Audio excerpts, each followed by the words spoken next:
Programa Nosso Centro está de volta. Hoje um programa especial respondendo a sua pergunta, porque quem pergunta quer saber, não é? Você pode fazer a sua pergunta também escrevendo para nossocentro@tvmundi.com.br. Essa pergunta vem de uma pessoa, olha que legal, Luzia dos Santos. Quer saber o seguinte: no sonambulismo, por que algumas pessoas lembram das suas ações e outras não? Então, no sonambulismo, o natural é não lembrar o que aconteceu. Por que não lembrar? Porque quem está no estado de transe sonambúlico está no estado de inconsciência, né? Não está, ele está tendo acesso, na verdade, às informações que não estão no dia a dia na sua mente consciente. Porque se ele foi médico numa vida passada, ele pode lembrar. Mas desculpe, Edmar, o sonambulismo é sempre assim, espiritual? É um fenômeno espiritual? Não, o sonambulismo é quando o espírito está fora da sua consciência, Tá. né? E o corpo está respondendo aos estímulos desse espírito. A pessoa que não tem vamos colocar assim, desenvolvimento mediúnico, tá? Não estudou a sua mediunidade, ela vai ter uma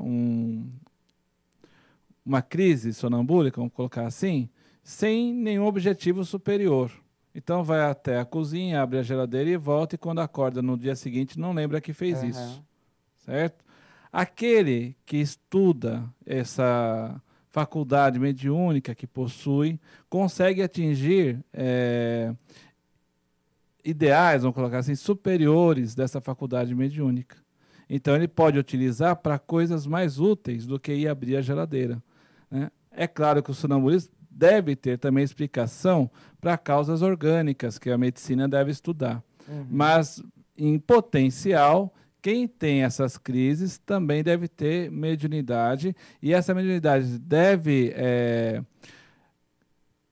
tender para a inconsciência, a mediunidade inconsciente. Pelo menos as pessoas que eu conheci que tinham sonambulismo são médiums e trabalham algumas vezes de forma inconsciente. Me diz uma coisa, é mito ou lenda que não pode acordar uma pessoa que está sonambúlica? A gente pode chamar pelo nome, mesmo se for um sonâmbulo. Eu acho que é a forma de você acordar que vai determinar o que vai acontecer, né? Então chama pelo nome da pessoa para ela voltar ao seu estado consciente. Mas não pode chegar e interromper a pessoa assim bruscamente, né? Sonâmbulo. Depende do que ele estiver fazendo. Porque imagina você. Beira da janela para se jogar. Isso, aí você. Fulano, ele pumba! Pulando.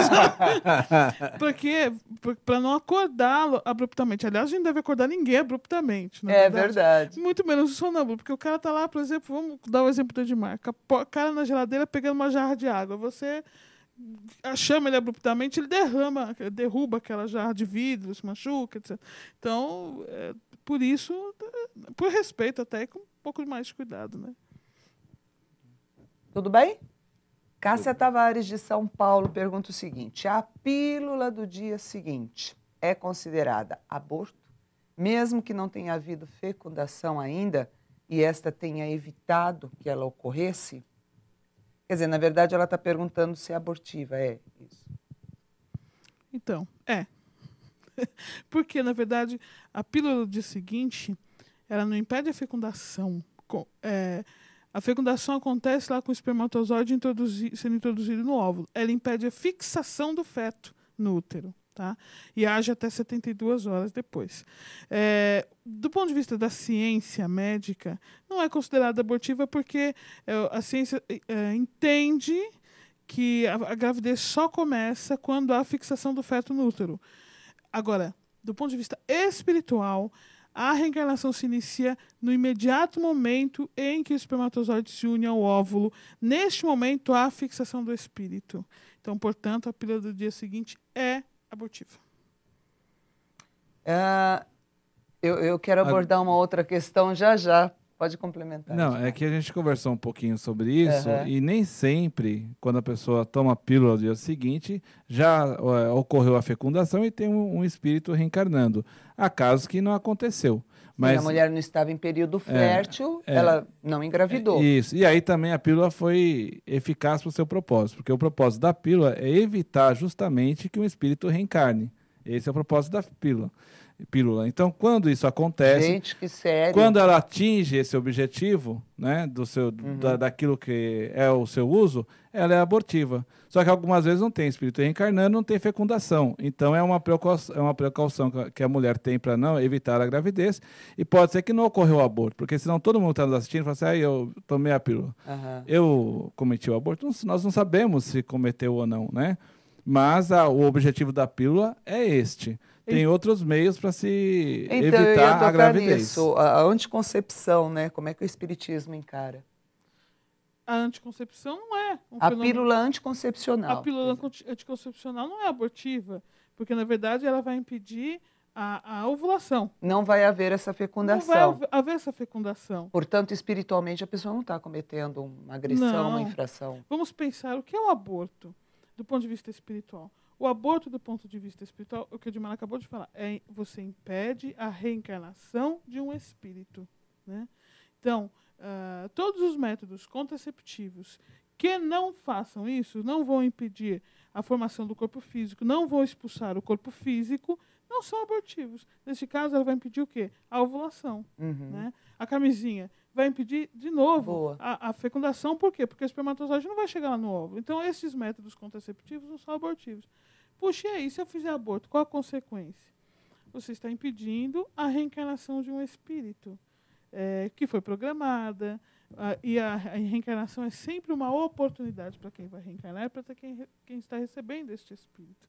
Então, isto gera uma consequência kármica, dentro da lei de ação e reação. Né? Isso, quando a gente impede que um espírito superior reencarne, ele vai continuar a vida dele, né? Talvez esperasse uma nova chance, talvez reencarnaria para ajudar os pais, a família, se é um espírito superior. Quando é um espírito inferior que é impedido, ele se ressente, ele fica com raiva, Vai se vingar? porque não pode querer a vingança, Pode querer, né? pode querer, porque a reação dele é de alguém que é inferior ainda, né? Então ele sente raiva, sente ódio, porque ele já tem uma implicação com aquele casal que o casal desconhece. Mas depois vai saber qual era a implicação. E às vezes esse aborto serve até de prova para esse espírito que vai reencarnar também. Porque às vezes ele não deu valor à sua reencarnação, então nessa vida, numa passada, agora ele tenta e não consegue. Ou foi alguém que no passado já cometeu também o aborto, então ele passa por essa prova. Porque não existe vítima dentro da justiça divina, né? Ou, por outro lado, somos todos inocentes, né? Não tem vítima, somos inocentes, nós estamos em aprendizado. Então esses testes servem para que tanto o espírito quanto a mãe cresçam em matéria espiritual e evite aquilo que é erro, aquilo que traz dor, que traz sofrimento, tanto para a pessoa encarnada quanto para aquele que ainda está no mundo espiritual. Eu gostaria de indicar um livro do espírito Luiz Sérgio, Deixe-me Viver. É um livro excelente e vai explicar muito esse problema espiritual de aborto. Outra pergunta de São Paulo, vem do Leandro Silva. Como se explica o desejo que às vezes temos de fazer o mal? Eu não tenho, imagina, não tem, né? Não tem quem não tenha. Podemos evitar isso? Essa é a inferioridade da pessoa que faz com que nós somos todos inferiores, às vezes a gente faz o mal por fazer mesmo, por gostar. Mas podendo evitar, é só se ligar a Jesus e Nossa Mãe Maria Santíssima, os ensinamentos da doutrina espírita. Mas existe uma diferença entre sentir a vontade de fazer ou não. Porque tem gente que fala assim, como traição, né? Mas traiu em pensamento. Não, será que assim, uma pessoa pode estar imune a esse desejo? Ela tomou uma traição, ela não sente uma vontade, mas aí ela consegue controlar e não faz, e consegue dominar. Isso não tem um valor, espiritualmente falando? Claro que tem. O Evangelho segundo o Espiritismo fala sobre isso. Então, uma coisa é você realizar o ato. Outra coisa é você consciente de que você deseja, porque espíritos medianos como nós, se você falar, você não tem um espírito que, sendo traído, não deseja se vingar? Tem. Um espírito superior não deseja se vingar. Agora, nós ainda desejamos nos vingar, a gente ainda fica com raiva, a gente ainda tem ciúme, a gente ainda tem inveja. Olha, se ser espírita bastasse para não sentir nada disso, eu estava muito bem, obrigado. Mas não é verdade, né? Agora, quando nós evitamos o mal, trabalhando conscientemente para isso, isso tem um mérito, sim. E o mérito vem da nossa própria consciência. Olha, eu consegui. Isso. Quando nós não fazemos porque não temos oportunidade... Aí é diferente, Aí é né? diferente, aí não tem mérito, não. Você não fez porque você não pôde, porque se pudesse, teria feito. É que nem o bandido, quase como né? se tivesse É que nem o feito. bandido que É se arrepende só responsável, porque foi preso, né? Ó, dá tempo só de mais uma pergunta. O que é telecinesia para o espiritismo? Então, telecinesia, estava aqui para gente... Desculpe, telecinese. Edmar, veio da Leila Lopes, de São Paulo, capital. Leila Lopes, então, nós falamos sobre isso não no ar, que é a capacidade da pessoa movimentar objetos com o poder da sua mente. E eu me lembro de uma situação onde eu aprendi que toda a movimentação de objetos só se dá se algum espírito interferir. E eu fiquei com aquilo na minha cabeça e pensando, mas eu também não sou espírito? Eu também. O que um espírito desencarnado pode, eu também não posso? Posso também. Então, a telecinese pode ser o próprio espírito daquele que provoca o fenômeno, né? O próprio encarnado, vamos supor, Edmar, eu posso movimentar esse livro se eu tivesse essa mediunidade, que é chamada mediunidade de efeitos físicos, né? Poderia movimentar esse objeto. Ou, a partir de uma doação fluídica, algum espírito fazer essa movimentação. A parapsicologia não admite essa interferência de um espírito que não seja a do ente da pessoa, né? A parapsicologia materialista ainda não admite. Ela admite o efeito da telecinese. Isso, exatamente, que é o movimento de objetos. E o espiritismo também admite, só que além de poder ser o próprio médium, um outro espírito, um terceiro desencarnado, pode também provocar usando a doação fluídica de ectoplasma do médium que está ali. Deixa eu me corrigir, o termo certo é telecinese. É telecinese, né? Tá ok. Fechando, dá tempo de mais uma? Não.